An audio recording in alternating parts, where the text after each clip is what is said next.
Shalom a todos, sean bienvenidos a este estudio sobre las curiosidades de la Haftará. La Haftará es la lectura de los profetas que acompaña al estudio de la Parashá semanal. Entonces, te recomendamos que antes de ver este video, estudies la enseñanza de la Parashá Kedoshim. Siendo así, empecemos.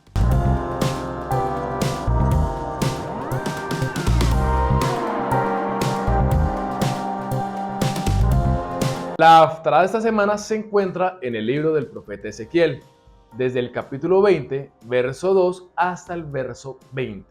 Esta porción del profeta Ezequiel empieza con una historia, la historia de un juicio que empieza contando cómo nuestro Elohim, con todo su amor, escogió a un hombre, este es Jacob, y que de ese hombre formó a un pueblo. Este pueblo es Israel.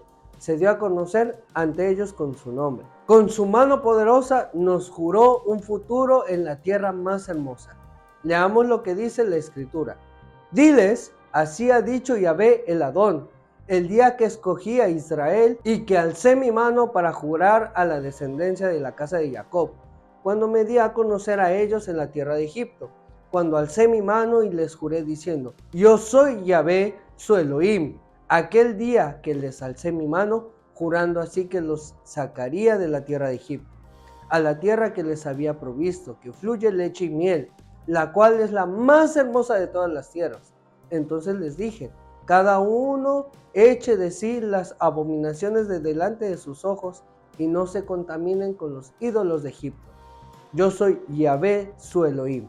Esta historia el profeta le está narrando, debido a que los ancianos del pueblo fueron a consultar a su majestad. De esta forma fueron a visitar al profeta, pero Elohim estaba enojado con su pueblo y ordenó al profeta hacerles este recuento de hechos para hacerlos ver sus pecados y los pecados de sus antepasados. A continuación, el profeta empieza a decirles las razones específicas por las cuales Elohim está enojado con el pueblo de Israel. Debemos recordar que cuando Elohim nos da mandamientos, también nos capacita para poderlos cumplir. Él pone todo a nuestra disposición, pero el pueblo decide no hacer caso. Leamos los primeros versos de la Parashá Kedoshim para poder entender el contexto de esta Haftará. Habló Yahvé a Moshe diciendo, habla a toda la congregación de los hijos de Israel y diles, ustedes serán santos porque yo, Yahvé su Elohim, soy santo. Cada uno temerá a su madre y a su padre y guardarán mis días de Shabbat. Yo, Yahvé, el Elohim de ustedes. No se irán tras los ídolos ni se harán para ustedes dioses de fundición. Yo soy Yahvé su Elohim. Aquí el mandamiento de Elohim es que nosotros, su pueblo, el que él escogió, sea santo. Busca el camino de la santificación, que así como él es santo, nosotros, su novia, seamos santos. Y nos da una serie de instrucciones para lograrlo. Entre ellos se encuentran temer u honrar a nuestros padres, guardar sus días de Shabbat y no irnos tras ídolos, imágenes de fundición. Justamente él está citando 3 de los 10 mandamientos que salieron de su boca el día que habló desde el monte Sinaí. Ahora sigamos con nuestra Haftará. Dice así, los saqué de la tierra de Egipto y los traje al desierto y les di mis estatutos y les hice conocer mis decretos por los cuales el hombre que los cumpliere vivirá. Y les di también mis días de Shabbat para que fuesen por señal entre mí y ellos, para que supieran que yo soy Yahvé, que los santifico. Si prestamos atención a las palabras de nuestro Elohim, habla de mis estatutos, mis decretos y mis días de Shabbat. Habla de cosas que le pertenecen, que son de él, y que por medio de ellas el pueblo entra en santificación, entra en unidad con él.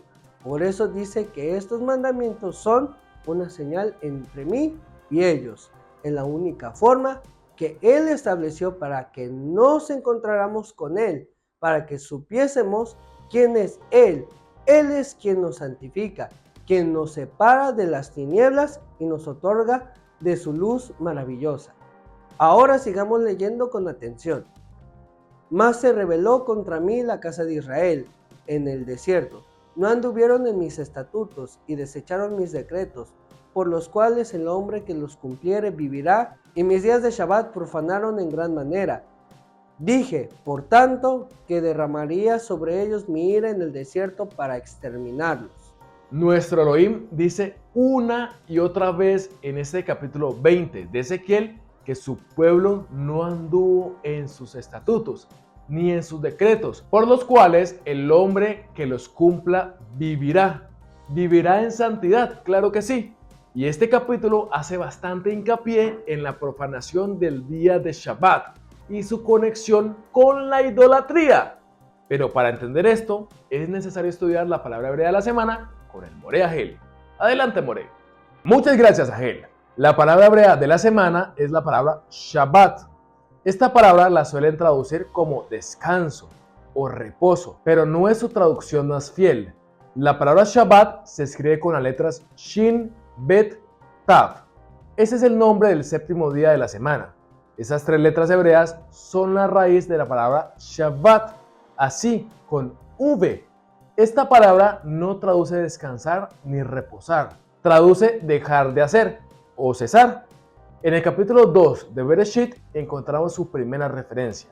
Vaivarech Elohim et Yom Hashevi'i, Vaikadesh Oto, Ki bo Shabbat mikol melachto asher bara Elohim la'asot. Y bendijo Elohim el séptimo día y lo santificó, porque en él cesó de toda la obra que Elohim había hecho. En la mayoría de traducciones bíblicas, en vez de decir porque en él cesó de toda su obra, dice porque en él descansó de toda la obra o en él reposó. Y de ahí nacen algunas preguntas. Si Elohim es todopoderoso, ¿por qué necesita descansar? ¿Acaso se cansa? Esto debido a esas malas traducciones. Obviamente, Elohim no se cansa. Y es que eso no dice el verso. Él cesó de su obra creadora. Él dejó de hacer en ese día. Y como ese día es la señal del pacto con su pueblo, Él nos pide que ese día lo separemos para Él. Que lo santifiquemos cesando nuestras obras, dejando de hacer nuestra voluntad, poniendo nuestros asuntos a un lado. Tenemos 6 días para nosotros y Elohim nos pide un solo día. Shabbat no es sentarnos en nuestras casas a hacer nada. Shabbat es olvidarnos de nuestros propios asuntos para dedicar todo ese día a su majestad. Shabbat no es descanso. Shabbat es dejar nuestros asuntos y reposar en él. Con esto terminamos la palabra hebrea de la semana. Sigamos con el estudio, Agel. Muchas gracias, Moré Agel. La observancia correcta del Shabbat está implícita en estos versos.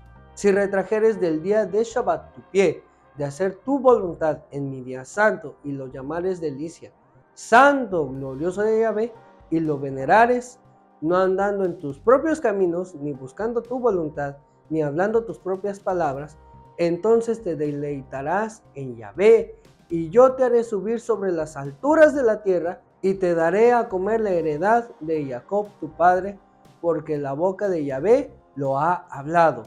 Tenemos que tener algo en cuenta. Esta reprensión del profeta Ezequiel está dirigida únicamente al pueblo de su majestad, para aquellos que saben cómo se guarda el Shabbat, pero que por alguna razón en sus vidas han dejado de guardarlo, o si lo guardan, le han bajado el valor, haciéndolo de cualquier manera, ya se les ha vuelto parte de la monotonía. Que, aunque saben que es Shabbat, no se ocupan al 100% de guardar como Elohim ordena. Compran, venden, hablan de sus negocios, de sus asuntos, haciendo común, profanando el día sagrado de nuestro Elohim, uniendo el día que Él separó para sí mismo desde la antigüedad con asuntos comunes. No darle la importancia adecuada al día de Shabbat es profanarlo. Transar, comprar, vender, amargarse con el prójimo, con la familia, con el vecino, todo eso es profanar el día de Shabbat y es considerado en la escritura y en estos versos del profeta Ezequiel como idolatría. Estás bajándole la honra al día de su majestad, restándole importancia a las palabras del creador del universo. Guardar el día de Shabbat no es solo la apertura de Shabbat, no es solamente la ceremonia que se hace al iniciar Shabbat y al finalizar.